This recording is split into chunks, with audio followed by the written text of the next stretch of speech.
Good morning friends, मैं doctor VK Mishra from gastro liver hospital Swaroopnagar Kanpur.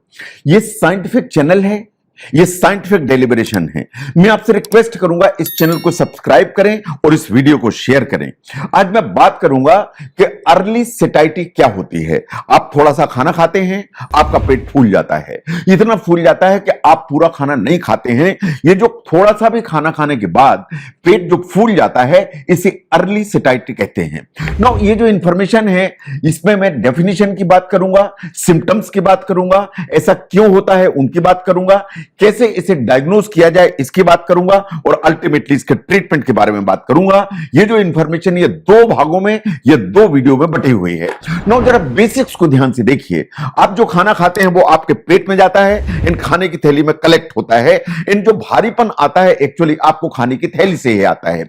Now जो early सेटाइटी है वो तभी आती है कि आपने थोड़ा सा भी खाया और पेट आपका फूलने लगा। ये जो स्मॉल अमाउंट से पेट आपका जो फूल जाता है, इसे अर्ली सेटाइटी कहते हैं।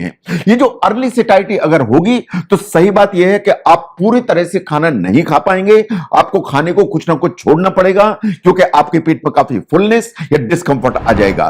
तो ये बेसिकली डिजीज है या प्रॉब्लम है, इसको हम साइंटिफिकली एनालाइज करने की कोशिश करेंगे। नाउ ये जो अर्ली सेटाइटी है उसमें आप पूरा खाना नहीं खा पाते हैं, आप अनकंफर्टेबल हो जाते हैं। समहाउ ये फीमेल्स में ज्यादा है मेल्स के कंपैरिजन में। नो, अगर हम कॉमन सेंस से देखें तो ऐसा क्यों होता है?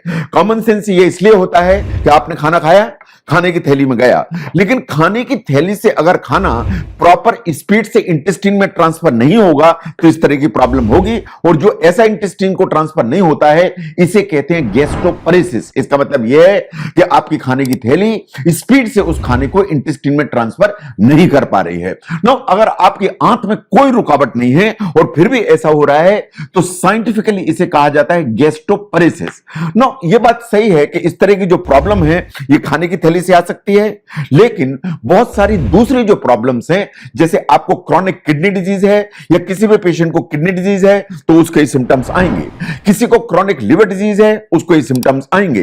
किसी को अनकंट्रोल्ड डायबिटीज मेलाइटिस है तो इस तरह के सिम्टम्स आएंगे। नो, अगर बहुत लंबे समय तक अर्ली सेटाइटी रहती है तो उसके साइड इफेक्ट आपको देखने के लिए मिलेंगे। नंबर 1, आप नहीं भी कोशिश करेंगे तो आपका वजन कम होने लगेगा। अगर नहीं भी आप कुछ कर रहे हैं तो भी आपकी बॉडी में न्यूट्रिएंट की लॉस होने लगेगा। इन आपको विटामिन B12 इन दूसरे जो विटामिन्स हैं उनके डेफिशिएंसी के सिम्टम्स दिखाई देना चालू हो जाएंगे। इसके अलावा आपका जो एनर्जी लेवल है वो बहुत कम होगा और आपको लगातार थकान महसूस होगी। नो, इसके सिम्टम्स की अगर हम बात करें तो सबसे पहला यही है कि आपने खाना खाया और आपका पेट एकदम फूला। जो नॉर्मल साइज मील है आप उसे कंप्लीट नहीं कर पा रहे हैं। आपको भूख 4 रोटी की लगी है लेकिन 2 रोटियां आपने खाई और पेट आपका तन गया। और अगर आपने ज्यादा खाने की कोशिश की तो आपको या तो जी मिचलाएगा या आपको उल्टी हो जाएगी। कभी कभार रेयरली आपको ऊपर की तरफ दर्द भी हो सकता है। इन कभी कभार ऐसा होता है कि आपको आंख से दिखेगा कि आपका पेट गुब्बारा जैसा फूला हुआ है। नाउ अगर हम कारणों पर ध्यान से देखें कि ऐसा क्यों होता है, इसको जरा बिल्कुल ध्यान से देखिए। जो अर्ली सेटाइटी है, थोड़ा सा भी खाना खाने से आपका पेट फूल जाता है, ये एक्चुअली गैस्ट्रोपरेसिस का इंडिकेशन है जो सबसे ज्यादा डायबिटीज मेलाइटिस में होता है। लेकिन अगर आपको GERD है या एसिड रिफ्लक्स की प्रॉब्लम है तो भी साइंस ऐसा मानती है कि आपको अर्ली सेटाइटी या पेट फूलने की प्रॉब्लम आएगी। अगर आपको इरिटेबल बाउल सिंड्रोम है तो भी आपको अर्ली सेटाइटी या पेट फूलने की दिक्कत आएगी। अगर आपको पेप्टिक अल्सर जैसी कोई प्रॉब्लम है, चाहे वो गैस्ट्रिक अल्सर हो चाहे वो ड्यूनल अल्सर हो, तो आप थोड़ा सा भी खाना खाएंगे तो आपको पेट फूलने की प्रॉब्लम आएगी।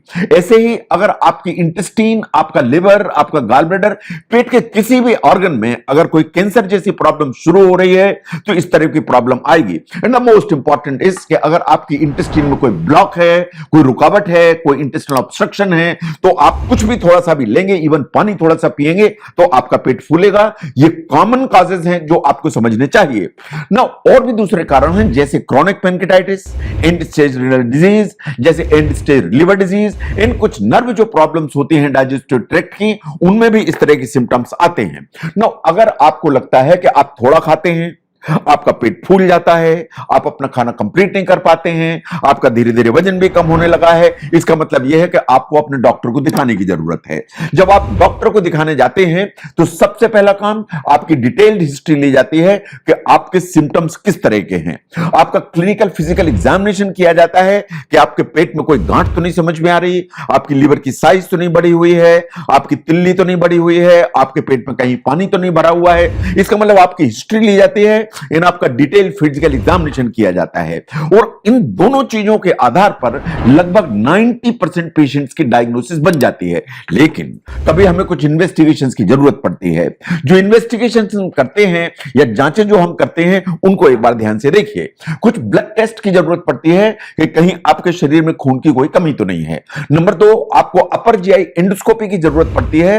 एंडोस्कोपी से हमें पता लगता है कि आपकी खाने की नली में कोई प्रॉब्लम तो नहीं है, आपकी खाने की थैली की इनसाइड जो सरफेस है उसमें कहीं कोई छाला, दाना, अल्सर, गांठ, ट्यूमर, कैंसर इस तरह की कोई प्रॉब्लम तो नहीं है।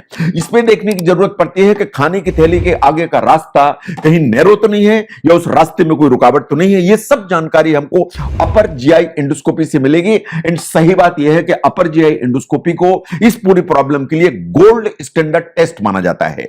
नंबर 3, हमें एक अल्ट्रासाउंड कराने की जरूरत पड़ेगी जो हमें सॉलिड ऑर्गन्स की इंफॉर्मेशन देगा, यानी लिवर की इंफॉर्मेशन देगा, किडनी की इंफॉर्मेशन देगा, स्प्लीन की इंफॉर्मेशन देगा, पानी है वो बताएगा और यह भी क्लियर करेगा कि पेट में कहीं कोई गांठ या कोई ट्यूमर तो नहीं शुरू हो रहा है। कभी हमें प्लेन एक्सरे एब्डोमेन या बेरियम के एक्सरे की जरूरत पड़ती है, बट अनकॉमनली आपको स्टूल एग्जामिनेशन या लेट्रिन की जांच कराने की जरूरत पड़ेगी कि उसमें कहीं छिपा हुआ खून तो नहीं है। कभी रेयरली गैस्ट्रिक एम्प्टिंग स्टडीज की जरूरत पड़ी होती है जिसे रेडियो न्यूक्लियोटाइड टेस्ट कहा जाता है, but dominantly ultrasound and endoscopy से आपको जो सिम्टम्स हैं उनके आधार पर आपकी डायग्नोसिस बनाने में इसमें हमें मदद मिलती है। तो जो अर्ली सेटाइटी है वो थोड़ा सा भी आपने खाना खाया और आपका पेट फूला, आपका पेट फूला तो आप डिस्कंफर्ट में चले गए एंड आप पूरा खाना नहीं खा पाए।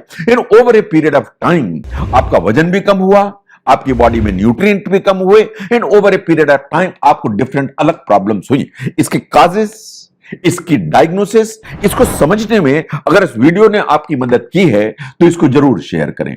मैं doctor V K Mishra from gastro liver hospital, Swaroop Nagar, Kanpur. Thank you very much.